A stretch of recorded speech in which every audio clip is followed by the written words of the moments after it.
Salut à tous, on se retrouve pour une vidéo débrief concernant le match du Barça face à la Real Sociedad qu'ils ont gagné 4-1 à l'extérieur. Ça a été un match très compliqué.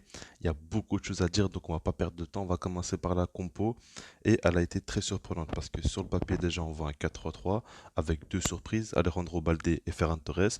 Mais au final ça a été un 3-4-1-2 avec Pedri et Gavi qui étaient donc dans un rôle de 10. Ils interchangeaient tout simplement. Des fois c'était Pedri, des fois c'était Gavi, mais on avait Dembélé en tant que piston droit, Baldé en tant que piston gauche, et puis une attaque à deux avec Lewandowski et Ferran Torres. Ferran Torres était vraiment très axial et c'était quand même très surprenant. On avait aussi un double pivot avec toujours De Jong qui restait à côté de lui, comme je l'avais dit. Donc il y avait soit Gavi, soit Pedri, ça bougeait. Et c'était quand même très spécial. Personnellement, ça m'a pas plu. En tout cas, dans ce qu'on a vu, ça n'a pas été intéressant. Il y a eu quand même beaucoup de problèmes. Après, ça a commencé quand même très très fort. Il faut le dire, dès la première minute de jeu, on a un but qui tombe. Alors, au départ, c'est Pedri qui nous fait de la magie, tout simplement. Ça, il n'y a que lui qui sait le faire. Il s'en sort autour de quatre joueurs. Il lance en profondeur Baldé. Baldé qui va dévorer son côté. Il est extrêmement rapide et il va en profiter. Bonne conduite de balle aussi. Il va faire un bon centre pour Lewandowski qui va marquer pied gauche dès la première minute de jeu. Ça commence très très fort, mais en soi c'est une contre-attaque. Et puis on va vite comprendre que le Barça n'est pas bien rentré dans son match. C'est juste qu'ils ont eu une bonne occasion, que Lewandowski a marqué, mais après ils ont beaucoup souffert parce que 5 minutes plus tard, Isaac marque. Et par rapport à l'action, c'est au départ Frenkie de Jong qui fait une grosse erreur. Il fait une perte de balle qu'il ne devrait jamais faire. Et honnêtement, pour moi, c'est de la nonchalance. Alors ok, on peut dire qu'il y a eu un petit contact avec Kubo. Il a demandé de la faute, mais pour moi, c'était beaucoup trop léger. Mais pour moi, c'est de la nonchalance. Il prend pas le truc au sérieux. Il se dit que c'est déjà 1-0 de début de match. Il se sent à l'aise. Il n'est pas assez concerné. Il veut un petit peu faire du beau jeu tout simplement, alors que c'est pas la position qui lui permet de faire ça. Enfin, c'est catastrophique. Clairement, il perd la balle. Ça m'énerve très fortement parce qu'après, directement, il y a une occasion. Eric Garcia, lui, fait n'importe quoi. Généralement, quand il y a beaucoup d'intensité, il y a de la pression sur lui. Défensivement, c'est pas trop ça. C'est pas lui qui va nous sauver. Et puis Isaac qui fait un lob sur Ter Stegen, qui lève à peine le bras. Enfin, il fait semblant de lever son bras. Et donc, du coup, c'est but. Et c'est vrai que c'est chiant parce qu'à chaque fois, quand il y a une erreur qui vient, bah, t'as pas un autre gars qui va te sauver, à part Araujo qui peut le faire de temps en temps. Mais Eric Garcia, tu sais très bien qu'il va pas forcément te sauver, c'est très compliqué pour lui. Et puis Ter Stegen, il a fait quelques arrêts dans le match, ok.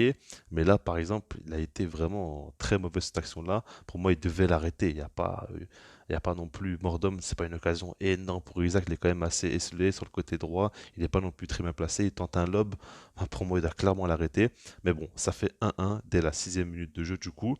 Et là, la Sociedad commence petit à petit à rentrer dans son match et ils sont de mieux en mieux, tout simplement. Ils mettent la pression, comme je l'avais dit dans la vidéo avant-match. Ils jouent très haut sur le terrain, ils font un pressing, ils mettent la pression, ils n'hésitent pas à attaquer. Et du coup, le Barça souffre. Alors, il y a eu quelques phases de jeu intéressantes côté Barça, mais généralement, quand même, pour moi, ils ont été très mauvais. Première période, j'ai vraiment pas aimé. Ils ont beaucoup trop souffert en fait. C'est vraiment pas normal. Tout simplement, c'est pas normal. Et en fait, on a l'impression qu'il y avait beaucoup de trous. Il y avait beaucoup de joueurs qui étaient perdus sur le terrain. Gavi, Dembélé, ils savaient pas trop quoi faire. Dembélé était dans un rôle de piston, donc défensivement aussi, il devait apporter, mais il le faisait à moitié. Il faisait un petit peu semblant de revenir. Enfin, c'était très bizarre en fait ce qui se passait. Et puis au final, on a vu que par exemple De Jong n'était pas forcément à l'aise. Il n'a pas fait un bon match. Honnêtement, il a déçu. Busquets a été suspendu. C'était l'occasion pour lui de se montrer. Il a été très mauvais. Il n'y a pas à dire par rapport à ça. Gavi aussi, j'ai pas aimé son match, mais après, je trouve surtout que collectivement, ça n'a pas été terrible, c'était un peu trop flou et il n'y avait pas grand-chose de bien travaillé, tout simplement. Après, on arrive en deuxième période, ça continue, c'est la même chose. Le Barça joue un rythme assez lent, très peu d'occasions générées. Il se passe pas grand-chose côté Barça. La Sociedad, eux, ils peuvent marquer. Ter Stegen fait deux, trois arrêts intéressants, notamment un très bel arrêt sur une frappe de David Silva. Pas de problème par rapport à ça. Il revient bien dans son match d'ailleurs, mais voilà quoi. Sinon, je trouve que ça ne va pas. Et en fait, le problème pour moi, c'est surtout que Xavi met un double pivot avec De Jong et Gavi, généralement. Et ça ne marche pas en fait. Pour moi, c'est une mauvaise idée, c'est une mauvaise coaching de la part de Xavi, parce que dans ce cas-là, tu devais mettre soit Pjanic, soit Kessie. Et je pense que Kessie, dans ce match-là, aurait pu beaucoup apporter, surtout dans un double pivot, parce que lui, il aurait pu faire beaucoup de travail défensif, il aurait apporté quand même beaucoup de volume de jeu, et De Jong aurait été beaucoup plus libéré et aurait beaucoup plus pu apporter à la création du jeu avec Pedri devant. Et pour moi, ça me paraît totalement logique. Je ne sais pas pourquoi il a voulu mettre Gavi dans ce rôle-là, et ça ne lui a pas du tout on va dire, servi à Gavi pour qu'il fasse un bon match. Il n'a pas été bon. Pour moi, franchement, il ne mérite pas sa place de titulaire actuellement. Je dis bien parce qu'il n'est pas dans une bonne forme. Et puis, en fait, aujourd'hui, on a la chance d'avoir un banc très complet avec beaucoup de très bons joueurs. Donc, du coup, il faut l'utiliser tout simplement. Et après, bon, ce qu'il faut dire, c'est qu'à l'heure de jeu, vers la 63e minute de jeu, on a donc un double changement qui arrive. Ansu Fati et Rafinha qui rentrent à la place de Ferran Torres et Alejandro Balde. D'ailleurs, Balde, il a quand même pour moi fait un bon match intéressant. Son positionnement, j'ai pas aimé, mais après, je pense que c'est vraiment la demande de Xavi. Il était un peu trop haut sur le terrain et défensivement, il laissait trop l'espace dans son dos. Mais bon, là, il y a ce double changement et ça change tout. Parce que seulement 3 minutes plus tard, il y a directement un but qui tombe. En fait, ce que j'aimerais dire, c'est que Rafinha, dès qu'il touche la balle, il a joué vraiment très très vertical. Tout le temps, il cherchait Lewandowski ou en tout cas, il essayait d'avancer balle au pied. Et ça, c'était vraiment très intéressant. Il a fait la différence parce que Dembélé était vraiment en difficulté. Il n'arrivait pas à créer beaucoup de danger. Il y avait très peu de mouvements, certes, mais lui, il faisait pas grand-chose. Et c'est vrai que quand Rafinha et Ansu Fati sont rentrés, c'était à la place de Baldé et Ferran. Mais on a surtout, on va dire, vu que Baldé c'est plus un latéral, on a ajouté encore un attaquant en plus. Et ça a été quand même assez impressionnant parce que tu avais une ligne d'attaque avec Rafinha, avec Lewandowski, avec Ansu Fati, avec Dembélé, puis Pedri en soutien. Enfin, c'était quand même assez dingue. Et puis du coup, ben, il y a une action où Rafinha va très bien jouer le coup. Il va aller chercher Ansu Fati, vraiment une passe qui passe donc du coup plein axe et Ansu Fati qui va faire une petite talonnade pour Dembélé qui va marquer du pied gauche.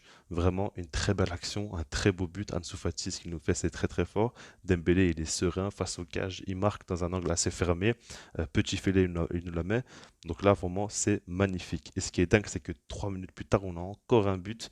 Et là, cette fois-ci, c'est Pedri qui va trouver magnifiquement bien Ansu Fati, qui va en fait, la passe, elle est un petit peu déviée, donc du coup, il ne peut pas forcément frapper, donc il va plutôt la donner à Lewandowski juste à côté, et Lewandowski, lui, va marquer directement. Ce sera donc son doublé, et là, c'est clairement un changement par rapport au match, une physionomie qui est totalement différente, parce que là, à ce moment-là, le Barça domine vraiment. Ils commencent à reprendre le contrôle du ballon et ils sont beaucoup plus sereins. Et ça fait quand même du bien. Bon, à la 71e minute de jeu, on a Jordi Alba qui rentre à la place de Dembélé. Ça me dégoûte de le voir jouer, mais bon, c'est comme ça. En fait, je pense surtout que Xavi voulait sortir un attaquant. Il met Alba, parce que Alba aussi peut apporter offensivement. Ok, et puis donc 8 minutes plus tard, on a Ansu Fati qui marque. Il nous met son petit but. C'était une passe de Lewandowski, une aile de pigeon. Au final, elle était déviée par le défenseur, donc du coup, c'est pas compté comme un assist. Mais Ansu Fati, il se retrouve face au gardien. Bien évidemment, on sait très bien que c'est un tueur face au cage. Et donc, du coup, il marque. Et franchement, c'est une entrée assez dingue parce qu'il rentre vers l'heure de jeu, il nous met un but, il délivre deux passes décisives, il fait la différence dans la création du jeu, à la finition aussi, à la passe, au dribble. Il a été quand même excellent quand il est rentré en cours de jeu et je pense qu'il va très certainement être titulaire lors du prochain match parce qu'il a quand même montré de très très belles choses. En tout cas, voilà, le Barça gagne 4-1. Quand on regarde le score comme ça, on peut se dire que c'est quand même très très bien.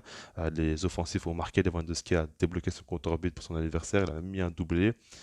Il met un coup de pression à Benzema, c'est intéressant. Ansu Fati qui reprend beaucoup de confiance. Dembélé aussi qui marque son petit but. Vu comme ça, on peut se dire que c'est magnifique. Mais en soi, moi, je suis quand même pas content du match. Je suis pas satisfait parce que je trouve que dans le jeu, c'est encore beaucoup trop brouillon, que Xavi se perd un petit peu. Là, on a eu quand même deux systèmes totalement différents, deux adversaires aussi totalement différents, mais pas forcément beaucoup de choses très positives à en retirer. Je trouve qu'il y a quand même beaucoup de choses assez floues et beaucoup de choses à retravailler dans le système. Donc j'attends un petit peu de voir plus clair, mais pour l'instant, les choix de Xavi, je ne vous cache pas que je suis pas d'accord avec lui et je ne comprends pas trop là où il va en venir. On verra quand Koundé pourra enfin être inscrit, quand Busquets sera aussi de retour. Je pense que les choses seront quand même beaucoup plus calmes. En tout cas, pour l'instant, c'est pas le top. Dites-moi vous ce que vous en pensez dans les commentaires et puis sinon, moi je vous dis peace.